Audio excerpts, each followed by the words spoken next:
Hello, fabulous friends, fans, and superstars. Welcome to Synchronicity Web TV. I am your host, Nadiya Shah, and this is your moment of synchronicity. Well, I'm so excited to celebrate with you today, Lady Jesamyn. Now, Jesamyn is somebody that I actually met and interacted with in person about 2 years ago at the ESAR conference. And between us, and all the people watching this right now, I had moments that were challenging. I had moments that were difficult for me there. Uranus was stationed right on my south node. So it was about as intense as you would imagine it to be, considering that aspect. And my goodness, was Jesamyn just spontaneously out of nowhere there for me with her wisdom, with her insight, with her knowledge. And I'm just so thrilled that now she's bringing that brilliance to Synchronicity University as part of the September 2024 speaker series. And this speaker series is going to be a little different because it focuses on home. And Jesamyn is not an astrologer. She's somebody who is open to adjacent to astrologers, but she's really this incredible goddess presence connected to a goddess tradition. And she's going to be sharing that with us here today as well. So, Jesamyn, thank you for being here. Welcome. I'm so grateful to be here. Thank you, Nadiya. Thank you, everyone. Well, I'm so glad that you're here as well. And I kind of just want to jump in and I want to know about the tradition. You've been initiated into it ever since you were a child, really.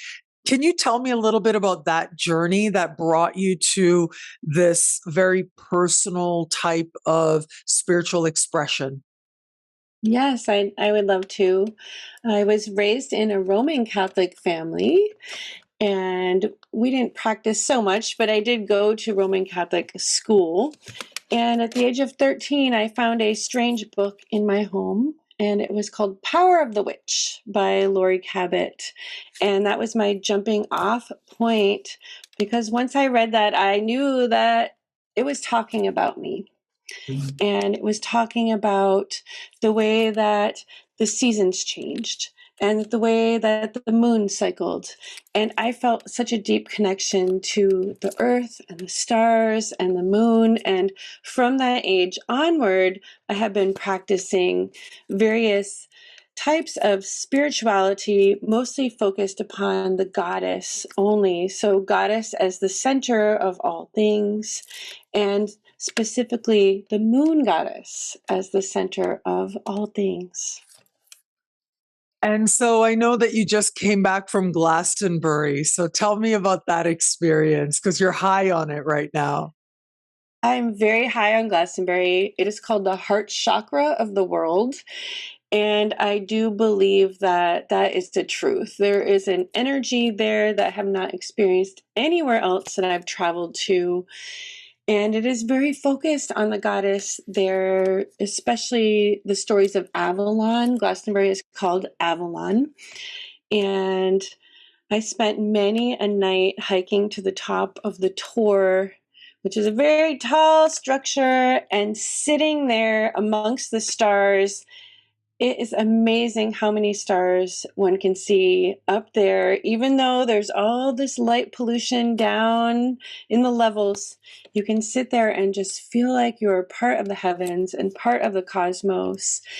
And it is such a blessing because I've been able to attend this conference several times in a row and this year to present there ritual for the goddess Bridget, who is also honored in that land. She is one of the main goddesses. It's called Bridget's Isles. Some of you might be familiar with that. And also the goddess Brigantia, who is the main goddess of the Holy Isle of Avalon. I've been to Glastonbury a couple of times as well. And it is a place that has this concentration of spiritual energy and it attracts a lot of different spiritual traditions, but really people who are open to spirituality. And I loved that about the space, about the city, I should say. It's like a town, right? It's more of a town. Yeah. but it's lovely. Yeah. And I know that they have a lot of different big spiritually oriented gatherings that take place there. And yeah, I mean, I'm thinking about Avalon is like the whole King Arthur story and everything involved there. It's been the subject of many inspired folklore and myth, and you feel so close to it when you are there. I do feel like we're walking with those elders, and especially Morgan Le Fay.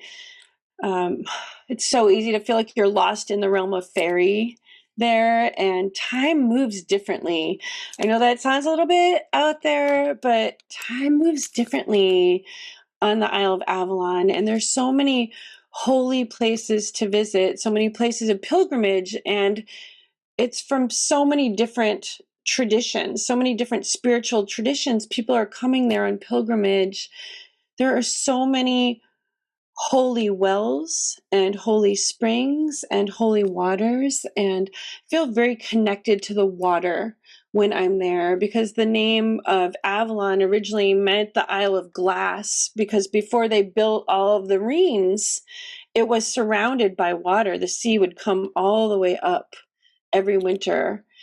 And now that it doesn't look like that way, but it still can feel that way when you're just looking out and down and connecting with the land spirits there are very, very active. So sleeping is not something that happens. Not much. But receiving intuition is something that does come through very often there. And there's also one of my former professors, Jeffrey Cornelius. He is like legend in terms of astrologers. And one of his books is called The Moment of Astrology. And this is like a hugely important book. It's like this reference book for those who reach like the intermediate and advanced level. And it's about hoary astrology, which is basically like astrology as divination. And that's what he talks about in this book is astrology as divination. And anyways, he has this whole chapter on Glastonbury and how it is a living zodiac. Like the whole city is set up to represent the signs of the zodiac all around it. And it's considered one of those places like outside of the zodiac, there's something called ley lines that I know spiritual communities, especially in England, because I did go to university there, but that really in many places they talk about ley lines, which are like these highways of energy, I guess you could say, and they intersect. And they say that in Glastonbury, many ley lines sort of intersect with each other and they create this power center that a lot of people feel. Oh, yes. I definitely feel that when I go there. And I do think that I have heard of his work regarding the zodiac and Glastonbury as being one of those points, but it definitely is a power center. And I feel like one needs to be prepared when they go there, because it can be a big rush of energy and some people don't know what to do with that, and it can be difficult to ground, to just to be present. It is a high to be there, and it is a very loving and open energy. I do feel very filled up from my experiences there, and I know that it will be a place that I return to when I travel all the time. It's one of those lifetime pilgrimages. I just can't get enough of it. And I feel that other people experience it in that same way that I do, because the conference that I was teaching at is one where people pilgrimage from all over the world to it every single year. And I believe it was like the 29th year of this conference. And some people have been coming since the beginning from all over the world. And um, it happens fast there, the connections with others. I feel like it happens faster than at other gatherings. And I think that is the land that facilitates that, because so much ritual and magic has been done there for so many years. Iron Age, Bronze Age, we went out to visit one of the ancient boroughs and got to go into the caves while we were there. and you can feel it. There's a resonance there that doesn't exist in many other places that I've been. And Bath is very nearby, right? Bath is super nearby. You spent some time there. Now, I'll tell you some interesting things. You might know this about Bath, right? So, one is that they discovered, like, they sort of excavated, they found this ancient temple to the water goddess Minerva, right? Underground.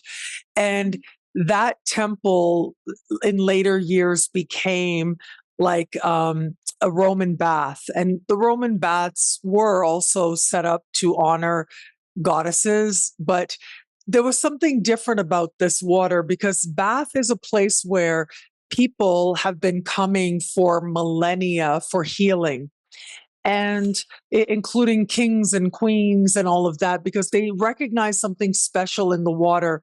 And it was many, many years later, of course, in modern times, when they actually were able to examine what's so special about the water, is that they found this low level of sulfur that is basically what aspirin is made out of.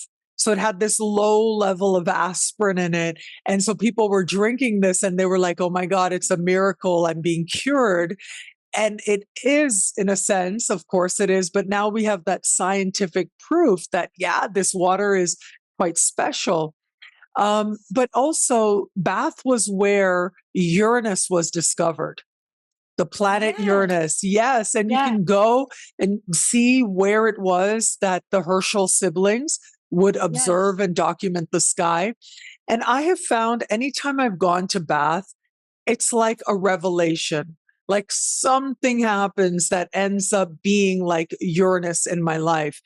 And so, one of the things that happened to me there, I think it was my second visit, that's when I started recording episodes for Synchronicity Web TV. Yeah, that was the beginning of realizing, oh, I should be doing YouTube. I should be doing a lot more YouTube. I finally got it in my head that, oh, yeah, I'd been like dilly dallying with it for a couple of years. So, the whole region there is Yes. filled with opportunities for epiphany. It's just the environment, it makes it that much more open to, it makes a person more receptive to hearing the messages. I completely agree. And I love Bath. Bath is a holy place to me too. And the original goddess there was an indigenous British goddess named Sulis. So the Romans put the Minerva on top of Sulis. So sometimes you see it as Sulis Minerva. And they have a modern bathing temple there. I don't know if you're aware, called the Thermae. Oh, And yes, every I've time been I there. go, I get in that Thermae, and I don't ever want to come out. And when I was there this past time, they were having a display of Caroline Herschel's notes, her actual diaries, in the Herschel Museum, which was absolutely lovely. Bath is one of those places I'm like, I could stay here for a very long time. But Yeah. Somerset County is it's a holy place. It's a holy place. The whole county is a holy place. There's so much, like you were saying, people from millennia ago traveling to these places for healing and connection with the divine, and to open themselves spiritually, to open their hearts. And yes, the epiphanies that come for us when we arrive there as modern people, it's pretty wild and it's pretty exciting. And I think that's part of what speaks to my heart. And then also discovering in my genealogy that my paternal line is from Somerset County. And I'm like, oh, so my DNA is actually singing along with my ancestors here as well. I'm Yeah. so happy to hear that you love Bath as much as I do. It's such a special place. It is. And Yeah. so I know you're coming to Synchronicity University. And once again, everybody out there, Jesamyn is going to be teaching as part of the September 2024 speaker series, where we're focusing in on home as an overall theme. You've got a little bit of time left from the time that this publishes to choose your tuition rate, as low as just $5 a class, to learn from Jesamyn. And she's bringing her magical self to the speaker series that we're going to have. And I know that your talk is going to be about tending with the moon, practices, rituals, and magic for a happy home. And so I hoped that you could talk a little bit about the moon and because I know for you it is such a strong connection, and then hopefully we'll get to start practicing some ritual stuff before we let you go. But yes, tell me a little bit about the moon as a sacred energy. Now, before you Yes, do that, I just want to confirm, do you hear anything in the background? I do Not not. at all. I love this microphone. I love you so much, microphone. You're amazing. Okay, go for it. Tell me, yes, about what we need to understand as the moon as a deity, a sacred energy. Yeah, so I am a lunar priestess and I teach lunar witchcraft. And that means that I follow the moon. I follow her phases. I follow her through her frequencies, which are the astrological signs. I'm sure all of you out there know that the moon switches signs about every 2.5 days. And each phase and each sign gives us opportunity to align our lives and our homes in ways that create them to be a power center, a blessed space, a sacred space. And when our homes are sacred spaces, even if they're transient homes, this doesn't have to be like your permanent forever home, we can then put our roots down and our branches up, and we can expand our ability to step into our fullest potential. And the moon is just such an easy gateway. She is a loving mother, and we can see her in almost her entirety of her cycle. So seeing her, we can step outside during the day or night and be like, oh, there she is. That's where she is in her phase. Where am I in my life? And how can I align where I am today with what she is doing today? And it's a very comforting feeling for me. How can people start to connect with lunar energy as goddess energy? Yes. So there are so many goddesses, and I have a book that's coming out in the fall of next year where we're Oh my talking a God. lot about the lunar goddesses. Woo, I'm You very got to come excited. back and talk about your book with I me on will. camera. I would I'm love that. super stoked. I'm super stoked because the Yeah. moon goddesses are my ladies. They're my girls. They're my girls. Um, but for me, every day, the way I connect with the moon is as soon as I get up. If I don't know what phase she's in or what sign, I'll look it up on my wee moon calendar, my ephemeris. I write it down. I spend a few moments connecting with that phase and that sign. And each phase has a different type of thing that we can do to help our homes. So if we were to just break it down into waxing and waning, when the moon's waxing, we do things to increase. And when the moon is waning, we do things to bring things down, to release, to let go, to cut things out. Of course, each phase has a more intricate thing. And then what I call the frequencies, which are the signs. So is it an air sign? Is it a fire sign? Is it a water sign? Is it an earth sign? And how can I work with that particular energetic frequency to support my life in my home and the people and animals and ancestors and spirits and plants, all of those things that make up our homes, because our homes aren't just this physical shell that we live in. There are so many different components. They're all of the components. And then I spend some time just tuning into that. And every day I draw water and then I bless myself with that in the name of the phase, in the name of the sign.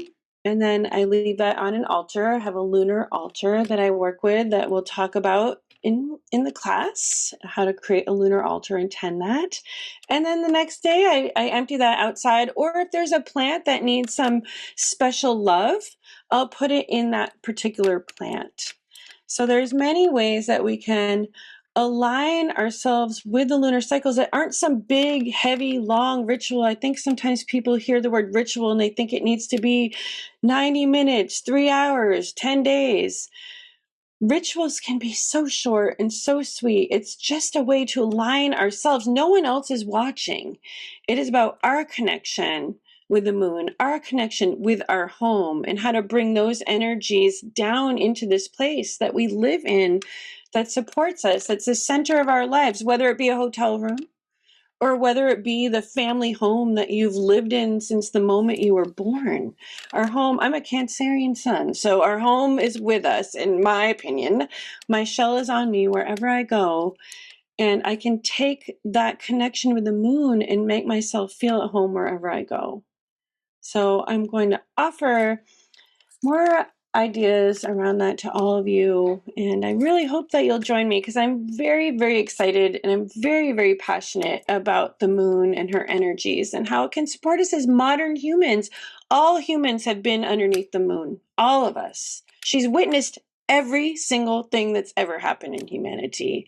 And she knows all. Nothing shocks the moon. It's incredible to consider that. Yeah, like the moon has been witnessed by, in one way or another, right? Whether we witness it energetically, we witness it in our hearts, we witness it in the vibrations. And then those of us who have sight, we witness it by sight.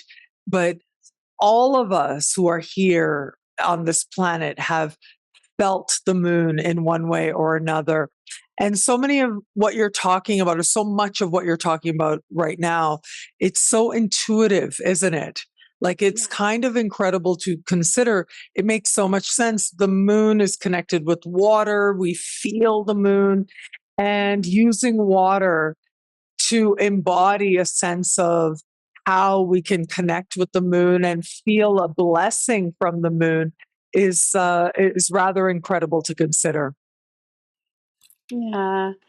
And it's a Yeah. gentle energy too. It's a very gentle, non-judgmental energy is how I experience the moon. And I hope others do as well.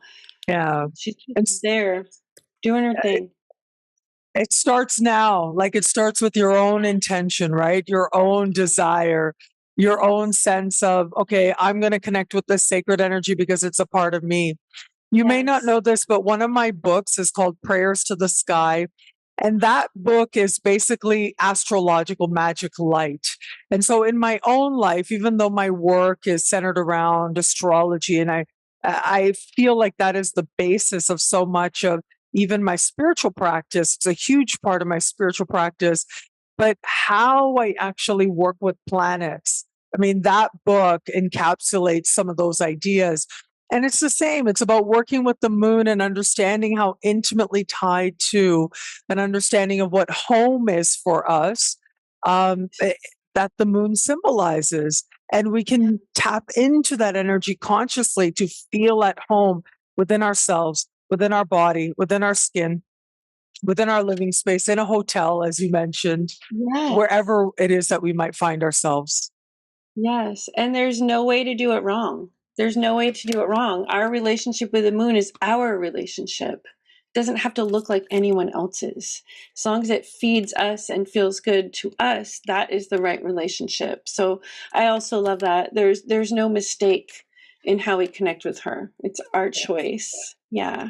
Yeah. So a simple ritual is with water. That's what you use every day. Yes, every single day, water. And water is just such a loving element to work with, too. I also feel like that is the most gentle of the elements. Blessing ourselves, pouring it over, pouring it out with intention.